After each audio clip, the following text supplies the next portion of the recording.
யார்க்கும் எதற்கும் அவனே முதற் பொருள். அன்பெனும் பிடியுள் அகப்படும் கருப்பொருள். அன்பெனும் பிடியுள் அகப்படும் கருப்பொருள்.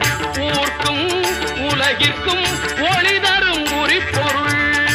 உள்ளத்தில் அமர்ந்திருக்கும் ஓங்கார தனிப்பொருள். உள்ளத்தில் அமர்ந்திருக்கும் ஓங்கார தனிப்பொருள். காக்கும் கடவுள் கணேசனை நினை.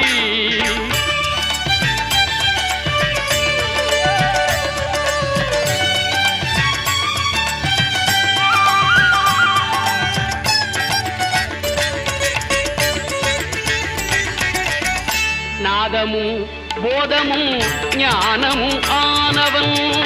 நம்பிக்கை வைப்பவர்கள் நாவிலே தேனவன். நாதமும் போதமும்